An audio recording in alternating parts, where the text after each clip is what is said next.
दिफाई और फ़िज़ाई टेक्नोलॉजी में भारत एक बार फिर पाकिस्तान के हाथों चारों शाने चित। जंगे मई में राफेल गिराने के बाद इस बार पाकिस्तान ने भारतीय जासूस तैयारे का सिस्टम भी हैक कर लिया। ये सारा मामला कब और कैसे हुआ, आमिर रज़ा मेरे साथ मौजूद हैं, उनसे बात करते हैं। आमिर भाई, कुछ खबरें ज़ेरे गर्दिश हैं कि एक भारतीय जासूस तैयारे का सारा सिस्टम पाकिस्तानी निज़ाम ने हैक कर दिया। ये मामला कब हुआ और कैसे हुआ, हमारे नाज़रीन को बताइए। देखिए, पहली बात तो ये है कि भारत शायद सोच ये रहा था कि ऑपरेशन सिंदूर में कामयाबी के बाद पाकिस्तानी सिर्फ जश्न मना रहे हैं, पाकिस्तान की सरहदों में कोई नहीं है। हमने दोनों ने मिलकर सर क्रीक पर एक बहुत अच्छा व्लॉग किया था। मैंने बताया था कि 92 माइल्स की ये पट्टी जो है ये क्यों इतनी पॉन्डस रखती है और भारत क्यों चाहता है कि इसकी हाफ को बॉर्डर लाइन करार दिया जाए, और हम क्यों चाहते हैं कि गुजरात तक इसकी बॉर्डर लाइन जाए, जो कि 1914 का, यानी आज से आप समझ लें 1 सदी से ज़्यादा का अर्सा गुजर गया है, जो अंग्रेज़ इसको काट कर गया था कि ये हिस्सा कराची का होगा और ये हिस्सा बम्बई की रियासत के अंदर जाएगा।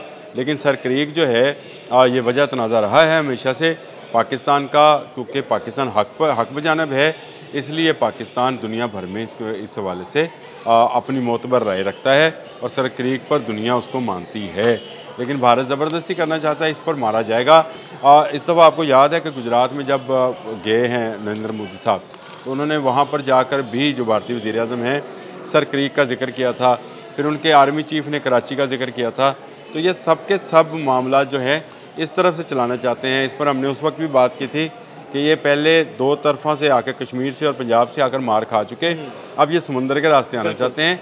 और शायद कराची इनके लिए बहुत बड़ा लव है कि इसके मुतल्लिक वो झूठ भी फैलाते रहे ऑपरेशन सिंदूर के दरमियान, और अब भी इन्होंने सर क्रीक पर एक हमला किया। हमला ये था कि चंद दिन पहले एक इनका SIR जो है, जहाज़ जो है, जो कि इंटेलिजेंस एंड सर्वेलेंस के लिए इस्तेमाल होता है, वो इन्होंने भिजवाया।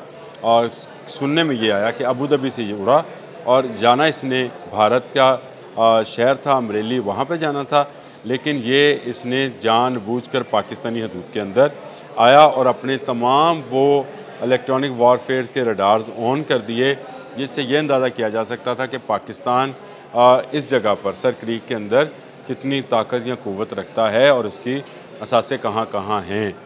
इसकी बुनियादी वजह क्या है, ये अभी तक किसी ने नहीं बताया। बहुत सारे लोग बता रहे हैं कि एक मैंने व्लॉग सुना, मुझे मेरा हास भी रहा था मैं, कि एक कोरियर कंपनी है अमेरिकन, दिल भाई, उसका एक जहाज़ है, UPS में नाम ले लेता हूँ उस कंपनी का, उसके जहाज़ के नीचे एक जहाज़ छुपा के जो है वो लाया गया था। ऐसा कुछ नहीं था, ये दुनिया का जदीद तरीन भारत के पास जहाज़ है और ये उन्होंने भिजवाया था। इसका जानबूझकर इसको रास्ता जो था ऐसा दिया गया ताकि यहाँ से गुज़रते हुए वो तमाम सिग्नल्स को कैच करे जो पाकिस्तान यहाँ पर रखता है, और जो रडार्स हैं उनको कभी जैम करना पड़े तो कर लिया जाए।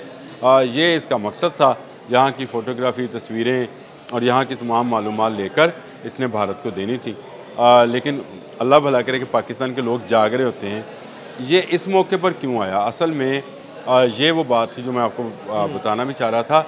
हमारे बहरिया के चीफ़ ने, नवीद अशरफ साहब ने, पिछले दिनों सर क्रीक का दौरा किया था। फ्रंट लाइन पर जाकर वहाँ पर अपने हिफाजती हज़ार को देखा था।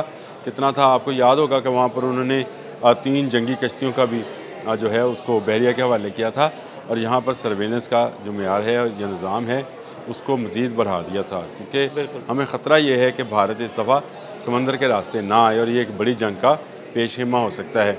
इसी दौरान क्योंकि हम जाग रहे थे, भारतीय इस बात को समझ नहीं पाए।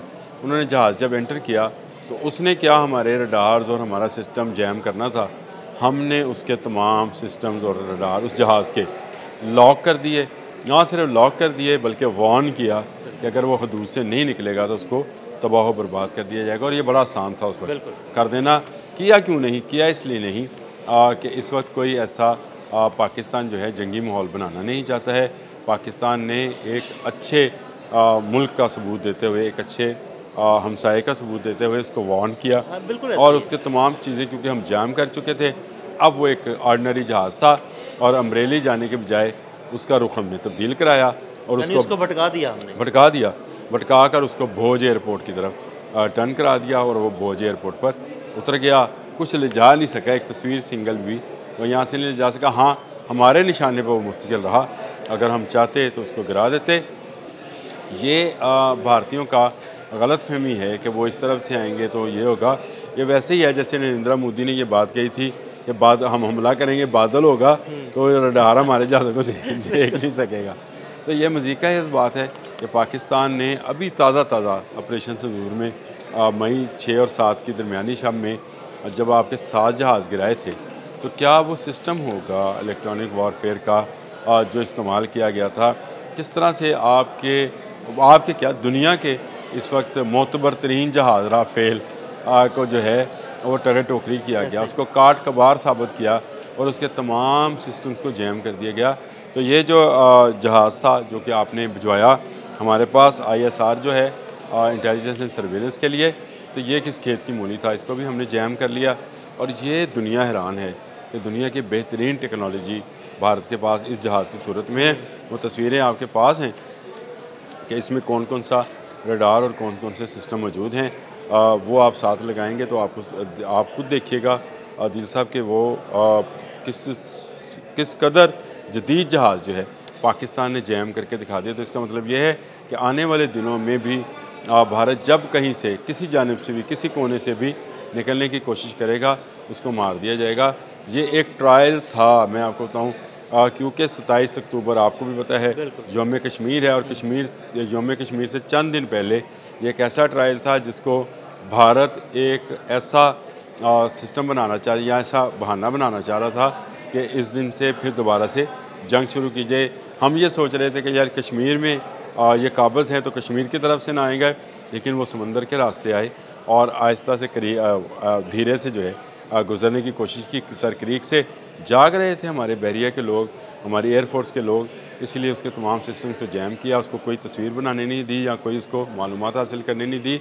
तमाम का तमाम पाकिस्तान का डाटा महफूज है, पाकिस्तान के तमाम असासे जो हैं और उनकी लोकेशंस और उनमें मौजूद जितने वेपन्स हैं वो सब के सब महफूज हैं।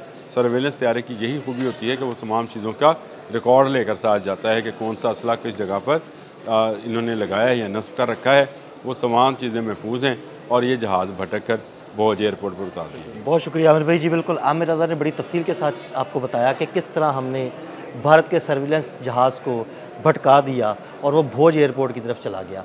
अदील अहमद और आमिर रज़ा को इजाज़त दीजिएगा, अल्लाह हाफ़िज़। इसी दौरान क्योंकि हम जाग रहे थे, भारतीय इस बात को समझ नहीं पाए, उन्होंने जहाज़ जब एंटर किया तो उसने क्या हमारे रडार्स और हमारा सिस्टम जैम करना था, हमने उसके तमाम सिस्टम्स और रडार उस जहाज़ के लॉक कर दिए।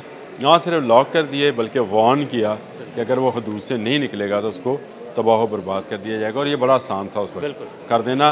किया क्यों नहीं किया? इसलिए नहीं कि इस वक्त कोई ऐसा पाकिस्तान जो है जंगी माहौल बनाना नहीं चाहता है।